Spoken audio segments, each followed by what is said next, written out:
Oggi sono nella città più bella del mondo, sono a Venezia. Questo è il Canal Grande e alle mie spalle c'è la stazione ferroviaria di Santa Lucia. Ma vedete quella è la chiesa degli Scalzi e di fianco c'è un luogo segretissimo che quasi nessuno ha mai visto.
Questo giardino mistico in realtà è davvero molto antico.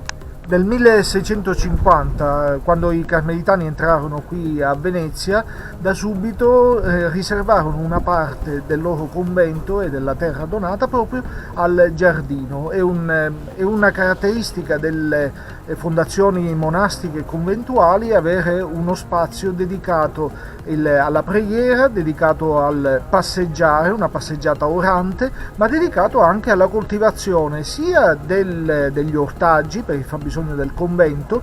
Qui c'erano tantissimi frati e addirittura sono arrivati a 70 frati in questo convento di Venezia, ma poi la coltivazione di erbe officinali, e da subito dal 1710 c'è la regina, quella che poi sarebbe diventata la regina dei carmelitani scalzi qui a Venezia, che è la Melissa moldavica.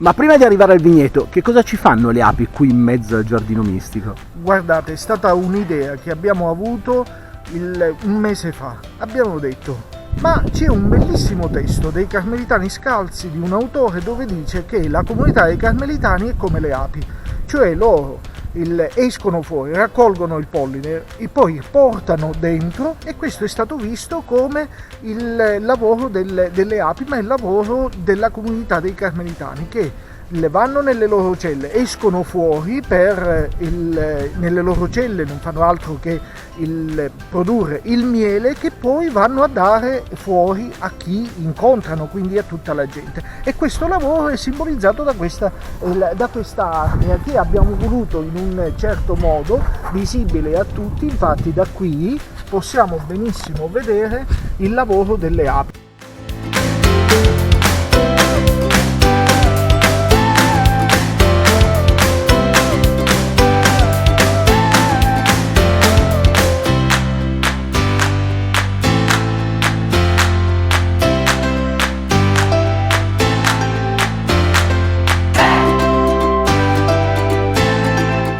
Quindi Venezia era piena di vigneti. Sì, Venezia fino al 600-700 aveva molti vigneti nelle isole lagunari, si conta circa 250-300 ettari addirittura di vigneto. Qui ne abbiamo una piccola rappresentanza, sono circa 3000 metri di vigneto, con 23-24 tipologie di varietà differenti che come Consorzio Vini Venezia siamo riusciti a recuperare grazie a un lavoro straordinario fatto nel 2012-2013. Siamo andati a ricercare tutte le varietà che erano presenti nei broli, nei giardini pubblici, privati di Venezia, delle isole della laguna. Abbiamo ricercato queste varietà, selezionate tramite il DNA e ripiantumato in questo vigneto. E il vino più strano? Beh, il vino- L'uva più strana, poi esce il vino. L'uva più strana secondo me è la Terra Promessa, che è questa qui che vi faccio vedere. È una varietà d'uva che è stata importata da un confratello dei frati carmelitani scalzi di Venezia. Una varietà d'uva che è molto grande, produttiva sia per l'uva per fare vino, sia per mangiarla come uva da tavola. È l'uva cosiddetta di Gerusalemme, infatti arriva proprio dalla Palestina, importata da un confratello.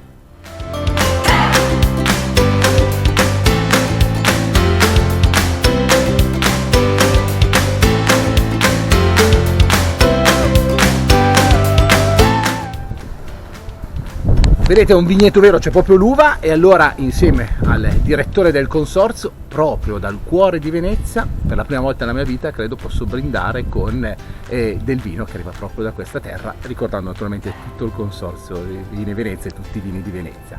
Allora, grazie. Sì.